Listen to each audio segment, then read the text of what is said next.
Hey there, folks. Welcome back to our channel, where we break down tech and finance tips to make your life easier.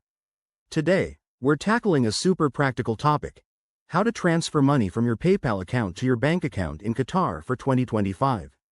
With the latest updates, this process is quicker and more secure than ever, perfect for freelancers, online shoppers, or anyone managing international funds. Let's dive right in. First off, before you start, ensure you have a verified PayPal account. That means your account is linked to a valid email, phone, and your Qatari bank details. If you haven't done this yet, head to your PayPal settings and add your bank account. It's straightforward and usually takes just a few minutes. Remember, in 2025, PayPal has enhanced security features like biometric verification, so keep that in mind for a smoother experience. Now, let's get to the steps. Step 1. Log into your PayPal account using the app or website. Make sure you're on a secure connection to protect your info. Step 2. Once logged in, navigate to your Wallet or Balance section. It's usually front and center. Step 3. Look for the Transfer Funds or Withdraw Money option.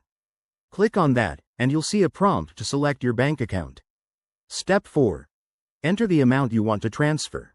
Be mindful of any currency conversion fees, as PayPal might convert from USD to QAR at the current exchange rate. Step 5. Double-check the details, then hit Confirm or Transfer Now. You'll get a confirmation email almost instantly. A quick tip: transfers to Qatari banks can take 1 to 3 business days, so plan ahead. If you run into issues, like a failed transfer, check for sufficient funds or contact PayPal support. They're pretty responsive. Also, watch out for any new 2025 regulations in Qatar that might affect fees or limits. And there you have it. You've just mastered transferring money from PayPal to your bank in Qatar. It's that simple and empowers you to handle your finances like a pro. If this helped, smash that like button, subscribe for more guides, and drop a comment below if you have questions. Thanks for watching, and see you in the next video.